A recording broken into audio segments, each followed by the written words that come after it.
Right, am I coming out loud and clear? Yes, yes, good. Has everybody had a nice lunch? I'm just checking your English. First of all, I should just say thank you so much for inviting me.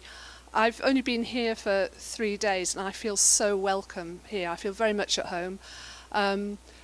Sao Paulo is very, very big to somebody like me, and I would have been completely baffled if, Renato, you hadn't looked after me so well over the past few days. So thanks for the invitation, and thank you for making it this is such an amazing trip to meet you and your colleagues. I think this is a really good relationship that we've got going, so I'm really pleased to be here. I also think I sound more interesting in Portuguese than I do in English. I sound quite an interest. I'd quite like to meet the person you just described in your introduction, but here I am. So this is me. I'm going to talk for, I think I've been given a 50-minute slot. I'm not sure if I'll talk for all 50 minutes, but that'll give a chance for questions afterwards. And I'm going to tell you about the perspectives we take on research in my group at Edinburgh Napier University. I'll introduce you to some of the people. I've got some photographs of my colleagues, and tell you about some of the projects.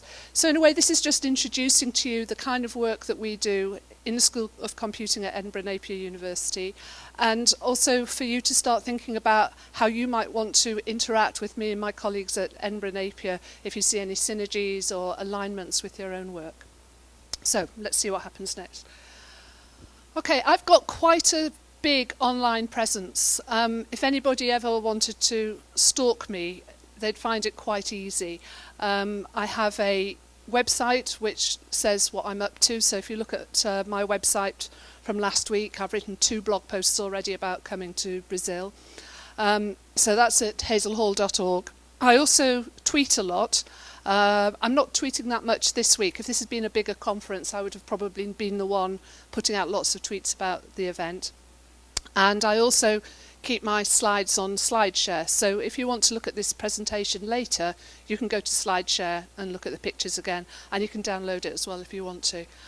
I'm conscious that I'm speaking to you in a language which is probably your second language. For some of you, it might be your third language. And so what I did in preparation for today is in my blog post from the 12th of March, I've actually summarised this presentation. So there's a textual version of the presentation already available. And I believe I'm being filmed at the moment, so there'll be a video as well.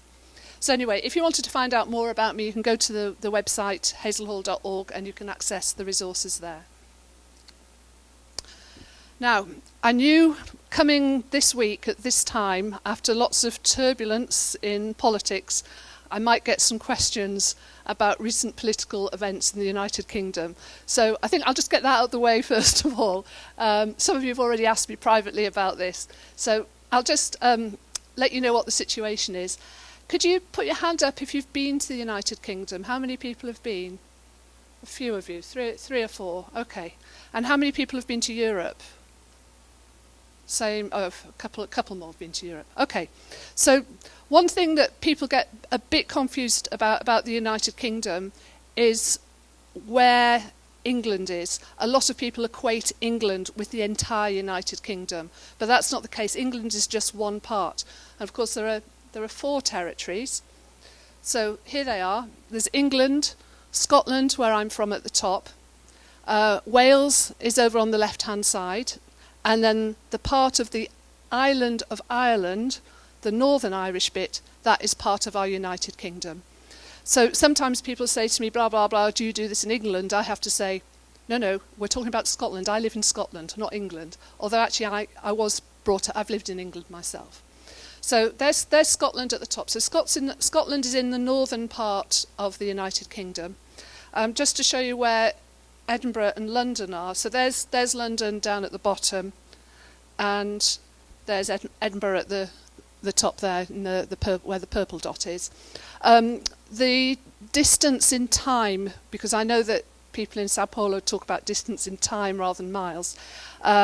If you took the train from Edinburgh to London, it takes just over 4 hours. If you were flying, it's 1 hour. So it's not that far away. It's about 400 miles, I think. Now, in terms of population, though, there's a big difference between each of these territories. So in England, there's about 53 million people. In Scotland, it's only a tenth of that, 5.3 million. So there's not very many of us in Scotland. There's fewer still in Wales, 3 million. And in Northern Ireland, there's about 1.8 million. What's interesting to me is if you combine the population of Scotland, Northern Ireland and Wales, you still don't get the population of Sao Paulo, because I think you've got about 12 million in this city. So it makes me feel very, very small. Also, I think that Brazil is the 5th largest country on the planet, and the UK, 79. We're not very big, not very big at all, but obviously our influence is big, particularly the influence of our language is very big. So that's the political setup in the UK in terms of the geography.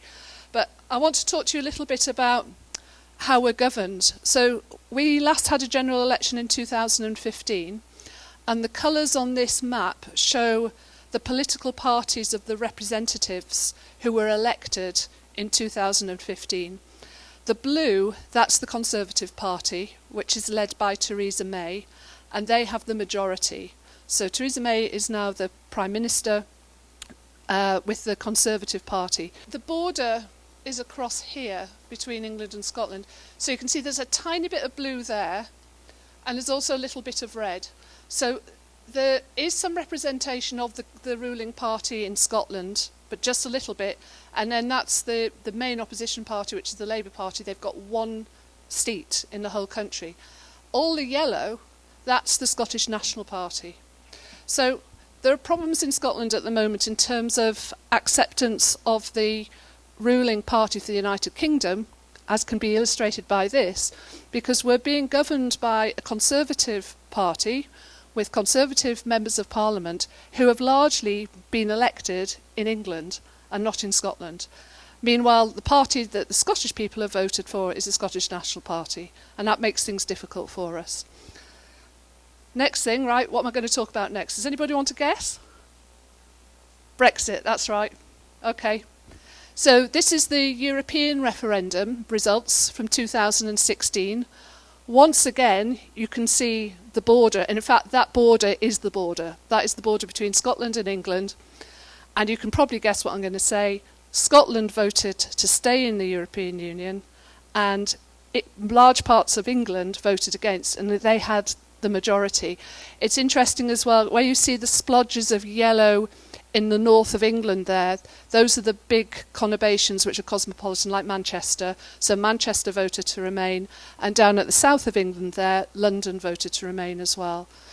So we've got a tricky problem here where, for Scotland, we do not want to leave the European Union, but we're governed by a political party that said we are going to leave the European Union, and we have a ghost of a referendum in Scotland in 2014 where we were asked whether Scotland wanted to be independent or not. And we said we didn't want to be independent, but there is now a move in Scotland for let's have another vote, let's be independent, and then if we're independent, perhaps we can still be in the European Union. But it's very, very complex politically and legally, so we don't know what's going to happen there. What I can say, though, is the universities across the whole of the UK are very distressed about Brexit because we employ so many people from Europe in our departments. I mean, in my department, we've got Portuguese, Greek, Spanish, French, Italian, Belgian, German. I could probably go across the whole map of Europe with nationalities of people who I work with close to me. And the other thing is that we get a lot of access to funding from the European Union to fund our research. So all the universities in the UK are very distressed about this outcome with Brexit. So we'll have to see what happens with that. So there you are. I've done the politics now. If you want to talk to me about that later, I'm very happy to give some more on it. But I just thought you'd probably be interested in that. So let's get back to business. Okay, so I'm going to tell you a little bit about Edinburgh. Who's been to Edinburgh? Only Renato. You're the only one. Okay. You know that everything I'm going to say is true. Yeah? Okay. So this is Edinburgh from the air. I took this photograph when I came back from a conference in Barcelona a couple of years ago, and it more or less gives the spread of the city. It's a small city, but we've got lots of interesting things in it. You can see we've got a volcano, we've got a palace, castle. In fact, we've got more than one castle. We've got several castles, parks. We've even got a beach, but I doubt it's as nice as your beach. I haven't been to your beach, but I bet your beach is nicer. It's not very often you can sunbathe on our beach. We've got gardens, hills, and the Royal Yacht on the right-hand side. That's the yacht that the Queen used to travel on for her holidays. She no longer uses it, so we have it in Edinburgh. We look after it for her. The city is small. I'll just show you, on here I can show you where my house is. So my house is where that red dot is, and Edinburgh Napier University is where the orange dot is. And I walk to work in the morning. I sometimes walk back in the evening, and it's an hour's walk. In the car it probably takes about 15 to 20 minutes.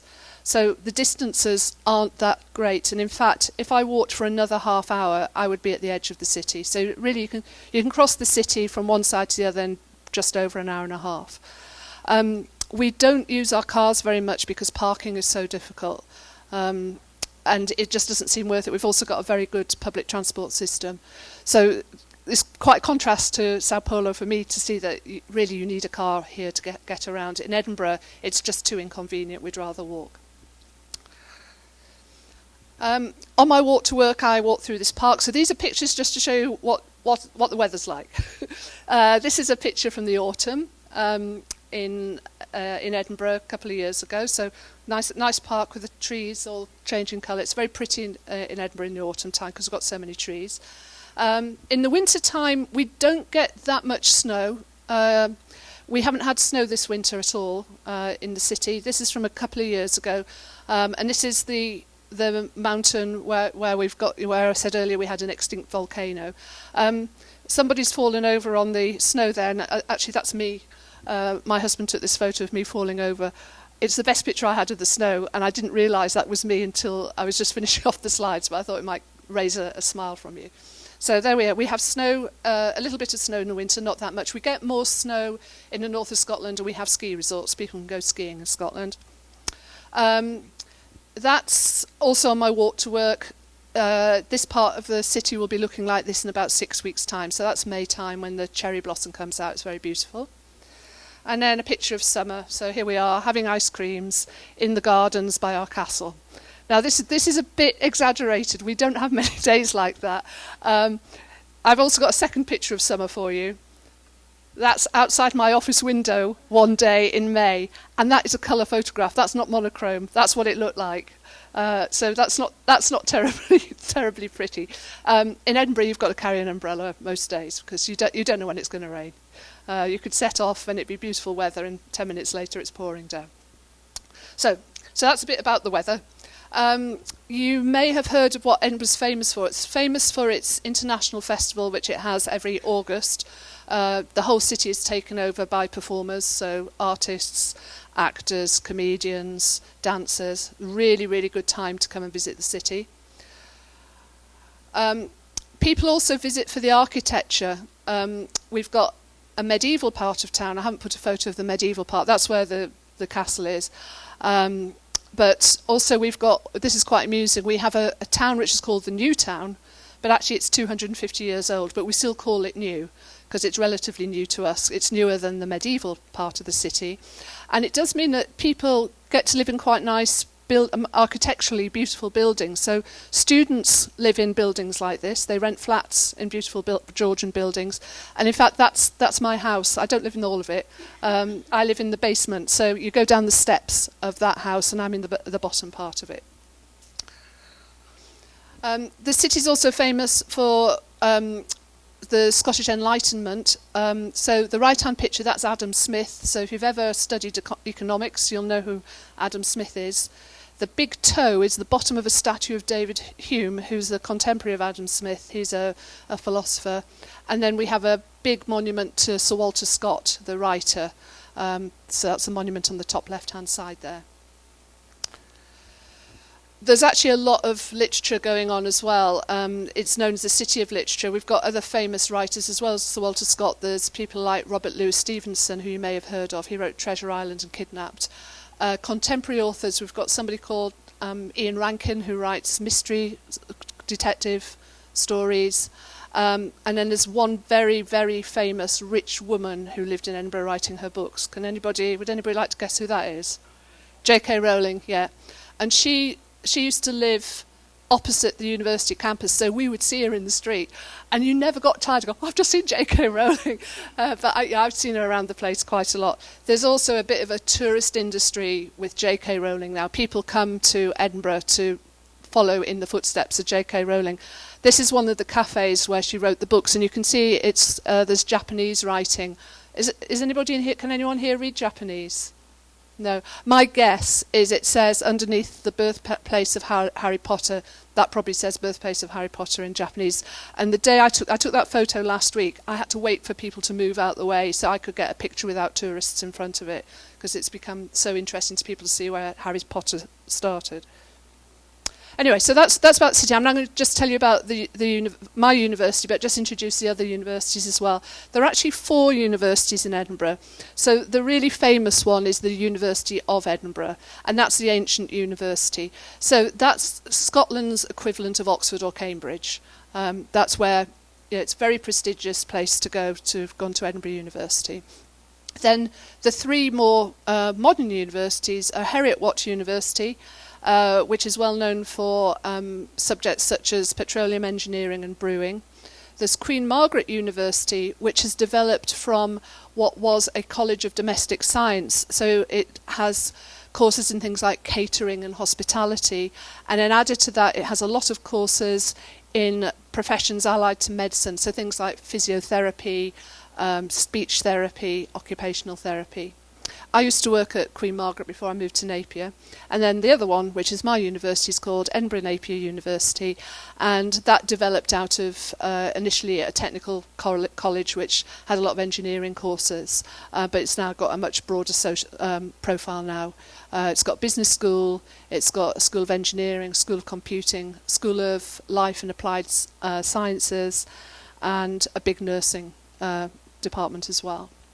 So those are the 4 universities, and because geographically we're quite close to one another because the city is so small, there's an awful lot of collaboration going across the universities. So Edinburgh University's main campus is only a 20-minute walk from my office, and I'm quite often over there talking to my colleagues at Edinburgh University, and people pop in to see us as well. I'm not sure if you will have heard of John Napier, but he's the person that our university is named after.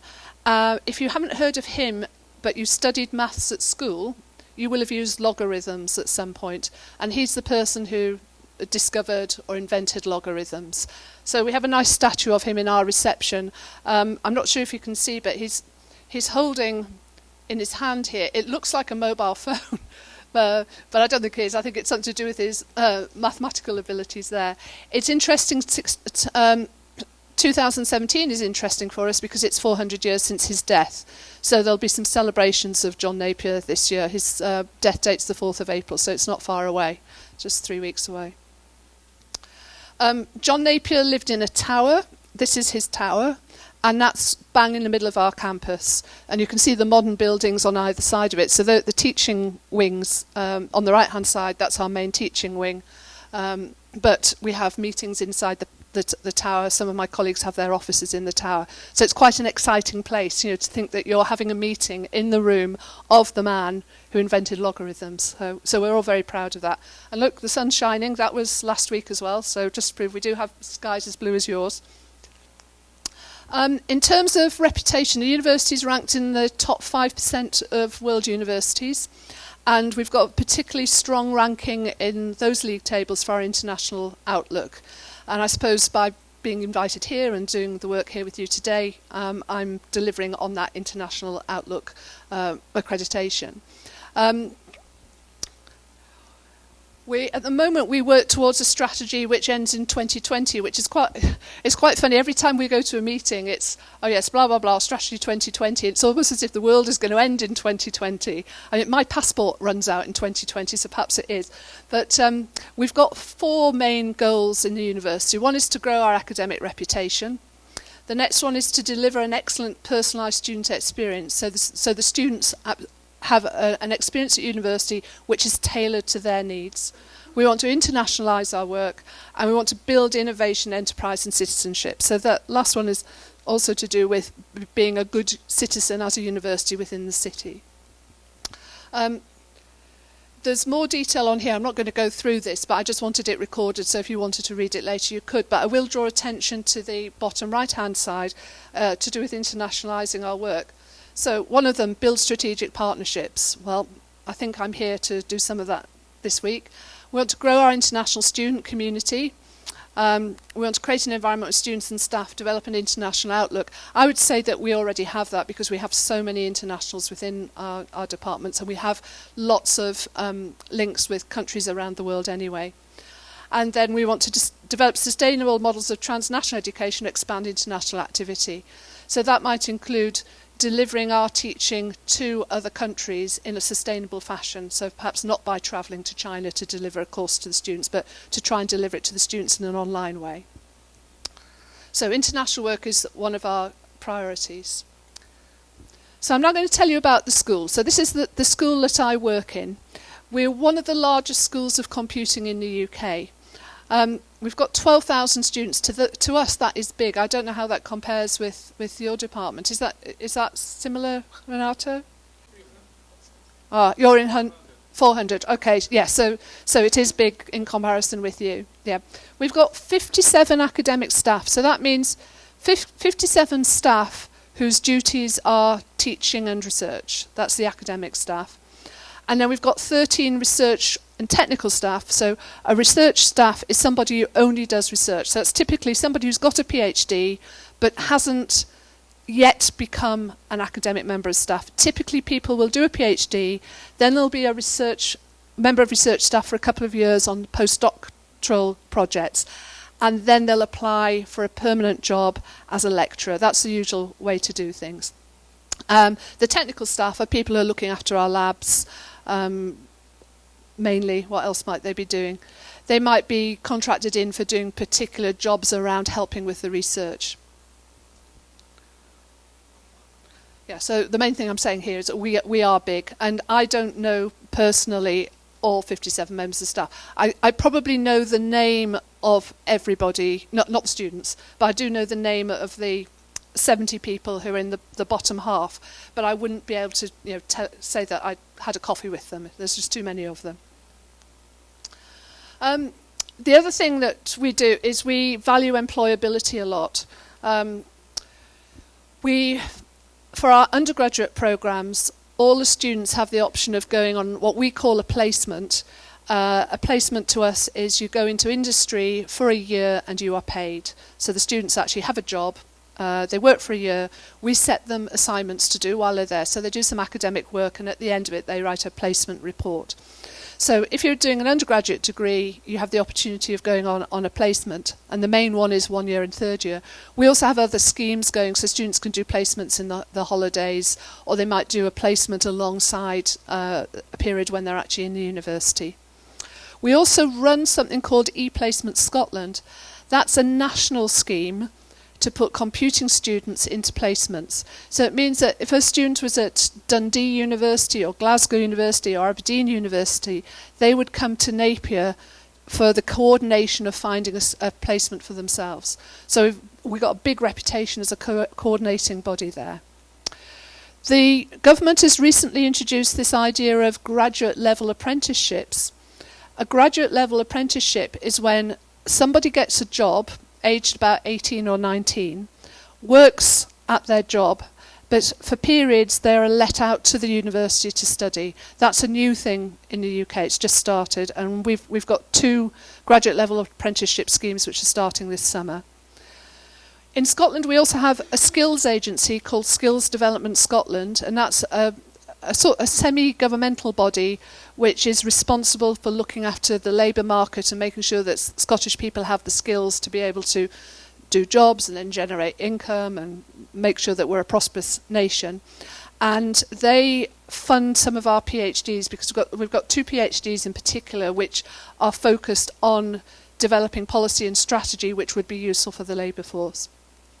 And the last thing to say is that our graduates are very sought after, highly employable. They tend to get jobs very quickly. Part of it is because many of the of them have been on placement and they've proved how good they are at working. And occasionally we have the problem where a student goes on placement for a year and then we get to hear, I'm thinking of not coming back because I really like being in my company and they've offered me a job. And they'll say, well, I'll come back for a little bit, but I want to go to my job. So this is actually a difficulty for us. We sometimes lose students after their placement and they don't want to come back to the university to finish off the full degree, which is a shame for them. But that's an illustration of the employability of them. These are the subject areas that are covered in the school. We've got very broad coverage of computing. So my colleagues who do security and networking, so they're working on areas like cybersecurity, are doing extremely technical work, lots of coding, programming. Similarly, the software engineering and technology group are highly technical, and they do work with applied artificial intelligence, so they're doing a lot on robots at the moment. I've been sitting in meetings about robots, which I think is quite hysterical because I know nothing about robots, but suddenly I can have an opinion on robots, which is quite good fun.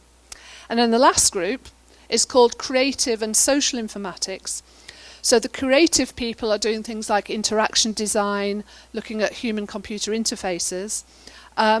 So those are our close colleagues, but my group is the group that looks at social informatics. So effectively there are two groups that are together in one subject, the creative and social informatics. But we're going from the highly technical all the way to the softer end of computing in our school. And of course we can do that because we're so big. You know, with the 57 members of academic staff, there's a lot of scope for a variety of expertise and research interests. Now, some of you might not have heard the phrase social informatics before, so I've put a definition in here for you. It's an interdisciplinary study, so that means that we draw on several disciplines when we're doing our research and teaching. But we're interested mainly in the design and the use of information and communication technologies. And we're interested in them in the context of organisations. So I've said here it's interdisciplinary study of the design of and use of information communication technologies that takes account of institutional and cultural contexts. Because we understand that people aren't using technologies in a vacuum or in isolation, they're using them in a situation. And what the surrounding situation is like can impact the way that people behave with the technologies. A shorter version of saying what our research is about is to say that we're interested in people, so we prioritise people over the technology, and we're interested in them working in communities, so that picks up on the idea of the organisational context and the institution that they're in and the technologies they use. So people, communities, technologies, if anybody's interested in that kind of thing, the likelihood is so are we. I brought a flyer along, some of you will have already picked it up. In the flyer it gives details of the subject areas that we cover. It also gives a little bit of history about our group. Our group was established in the late 1990s by somebody called Professor Elizabeth Davenport. And on the bottom of the front cover, it tells you what our reputation is for research. We're one of the strongest research groups in the country, meaning the whole of the UK. We did very well the last time the British universities were audited for research. So we've got a very strong reputation for our research.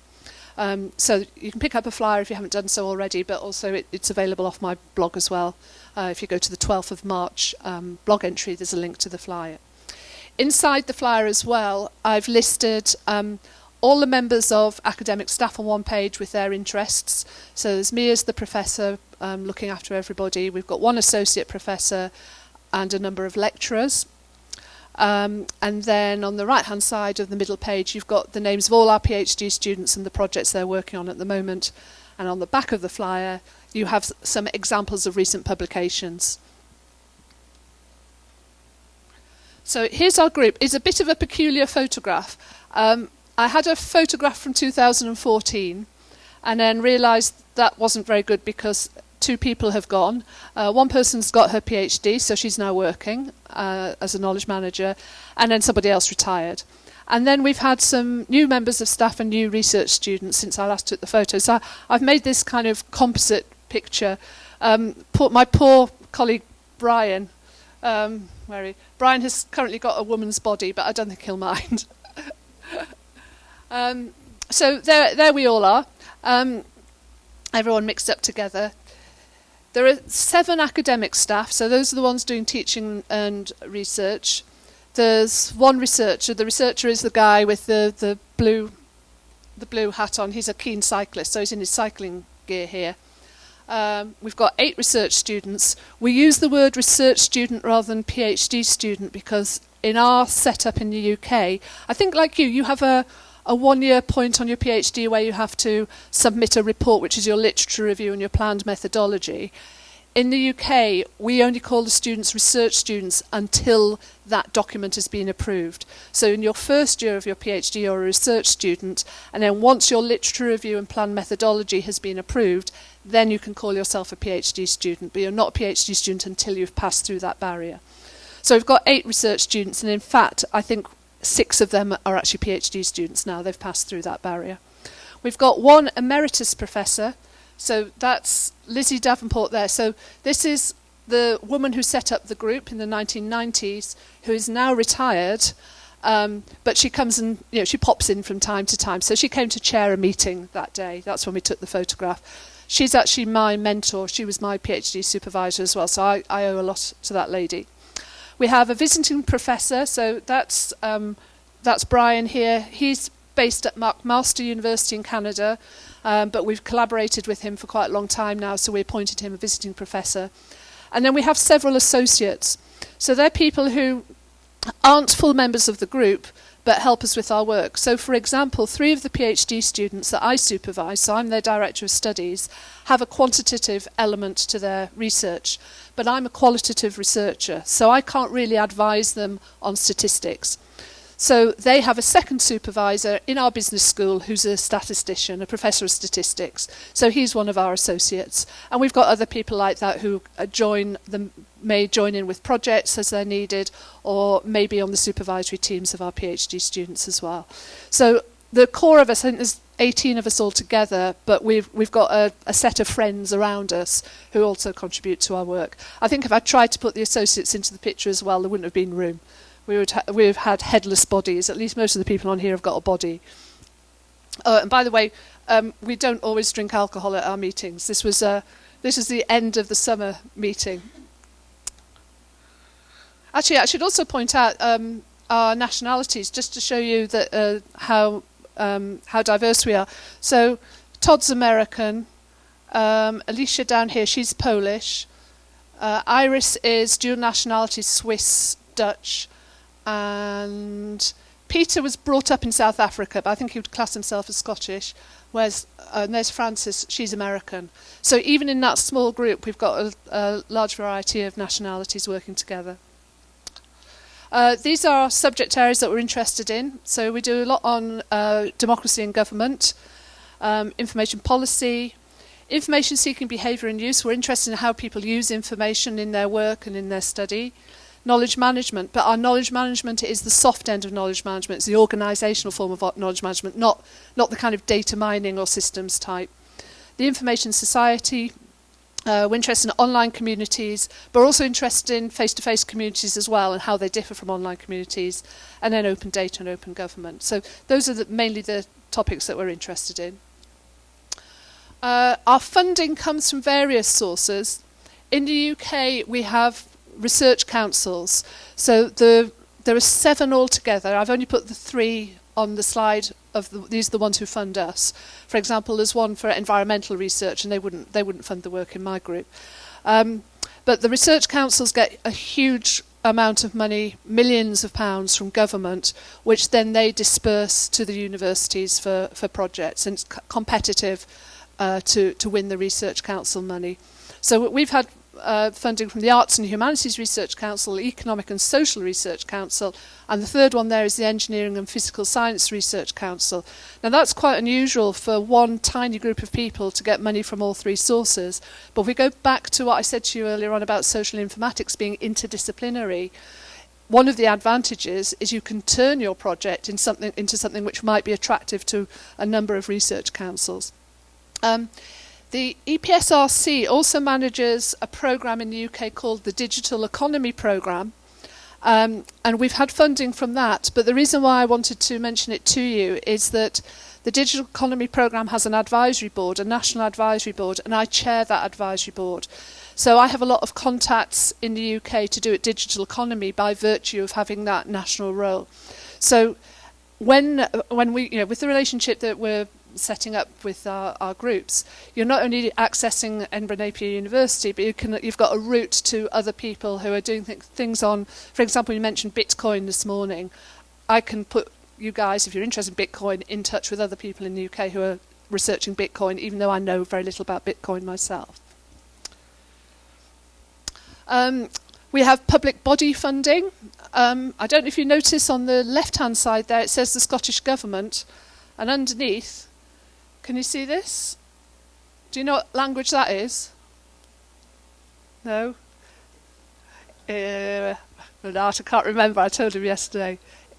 It's Gaelic. Gaelic. There's a small community of people in Scotland in the far northwest whose first language is Gaelic and not English. It's very close to Irish Gaelic, which is a national language of Ireland. It's not Scottish Gaelic is not a national language of the UK, but obviously the Scottish Government wants to make things accessible to the whole population. These people can all speak English. English is their second language. They're all fluent. It's not as if they can't speak English. But we'll find a lot of government papers will be translated into Gaelic. And our main newspaper, The Scotsman, has a Gaelic column every day as well. Anyway, that's just an aside. National Health Service is a big public body. We've had funding from them. The Improvement Service is a smaller one. But these are just examples. Then we have business partners. So KPMG funded my PhD. Another PhD was funded by Daimler. TFPL is a small company in the City of London. I did a 6-month internship with them about 4 or 5 years ago. Actually, it's longer than that now. It's 10 years ago. And we've maintained the relationship with them as well, less formally than we did in the past. And then we have charities and professional bodies fund our work. So the Carnegie Trust for the University of Scotland, that's the same Carnegie as in Carnegie Mellon University or the Carnegie Hall in New York. Carnegie was Scottish and then went to America and made his fortune in steel in the United States.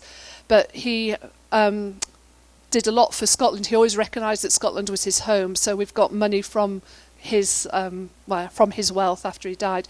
So the Carnegie Trust has money to give to the University of Scotland for projects. The Royal Society of Edinburgh is a little bit like the Royal Society, which you may have heard of, where famous engineers and physicists were members. People like Faraday, you might have heard of with electricity. The Edinburgh one is the Scottish equivalent of the National Royal Society.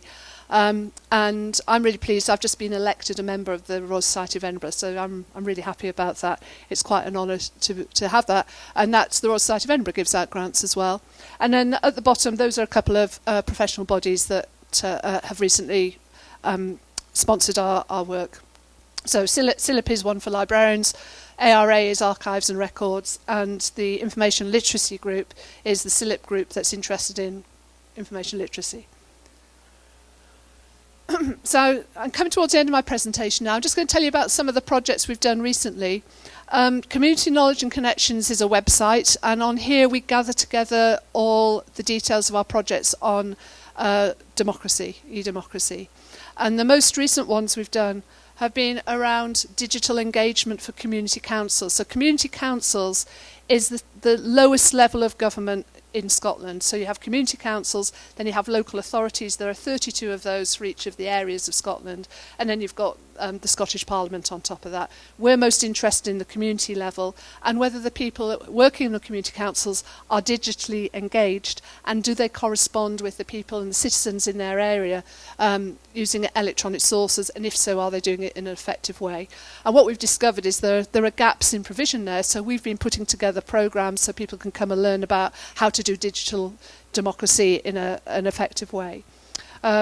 We've also been looking at the general information literacy of that group as well. So that research, the information literacy researcher only finished this week. That's going to be my next blog post, to be writing about that on my own blog. But if you're interested in any of the e-democracy material, go and have a look at that website.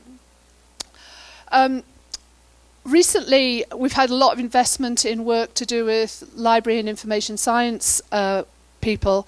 largely to do with research. There's an awful lot of information science research which doesn't actually get out to the general population. And these are 3 projects. There's a main project which was started in 2009 called LIS Research, and then it spawned some other projects later on. So I've written down what they're about. So the first one wanted to have a strategic approach to research in this area in the UK. So I led that between 2009 and 2012. Then we brought together a network of LIS researchers. And those of you who were here yesterday, you remember I commented after we had the presentation about social network analysis. I said, oh, I've been doing some of that. I was doing it on this network of LIS researchers, and that was funded by one of the research councils. And then we've been looking at how library and information science research actually has an influence in the end. So there were 2 projects on that. So that was about, the investment in that was about £250,000. So that's quite a lot of funding going to those 3 projects between 2009 and 2012. We went back to the people who were on the DREAM project, the network. We went back to them 2 years after the project finished to see whether they'd maintained their network. And the paper I'm writing up at the moment that I mentioned yesterday is a second social network analysis to see whether the networks are similar or different from how they were at the end of 2012. We do consultancy work as well. So this is a professional body who wanted to know whether it would be worth them operating a training arm. So we went and did some market research for them, and in the end we decided perhaps it wasn't a good idea, but at least they knew by asking us to do the work. And also, we've been doing some workforce mapping work. So this is looking at knowledge managers, information managers, librarians, archivists, and records managers in the UK. And this is an example of a piece of work when we worked with an associate. So I led it from the side of knowing about the UK information environment. And my colleague Robert, he's the professor of statistics in the business school, so he did the stats. So we had we did a survey largely with statistical data. We compared it with the official records, and at the end of it we were able to say that there are 86,376 people in this workforce in the UK, which is useful to the sponsors because they need to use this kind of information for lobbying, for funding and that kind of thing. The other thing which was really surprising to me, this is about, you can't see it very clearly from this slide, but that the little graphic in the middle shows some quite worrying things about gender equality. And if you think that a large number of these people work in libraries, and we tend to think of librarians as female, they are not in the top positions and they're not earning as much as men. So that gave the professional body something to think about as well. These are the PhDs. The girl on the left, she is just finishing her PhD at the moment. She's looking at online identity and online reputation management, and she's standing next to our director, the director of research for the school. She's just won an award, so she's very happy. That's a selfie to celebrate. But you can see here the subject areas that the PhD students are looking at, which kind of replicate the subject areas I've already put up for you. And the funding there, so we've got one of the PhDs is funded by the Arts and Humanities Research Council, 2 by Skills Development Scotland, and 2 are by the Scottish Graduate School of Social Science, which effectively is ESRC funding, the Economic and Social Research Council funding. We also, the remainder of our PhD students are funded internally, so we will put an advert out and say who wants to come and do a PhD at Napier. We'll pay the students' fees, we'll give the students a living allowance as well. This is where we publish. Now, we know it would be lovely if we could publish in things like MIS Quarterly, but we know that it's unlikely we're going to publish in that area because we are working in the area of social informatics, which isn't so well understood. So we tend to publish in the information science journals. So these are 3 of the, well, 4 actually. The top 3 are all real paper journals: Journal of Documentation, Journal of the Association of Information Science and Technology, and Journal of Information Science. And then Information Research is an electronic journal, but also highly rated. So that's where we tend to publish. Our best publications go there. We also go to several conferences. So these are some of the main conferences that we attend. Social Media and Society might be one that you've heard of. Information Seeking in Context and COLIS, which is Concepts of Library and Information Science, probably not so well known, but they're very international, usually not held in the UK.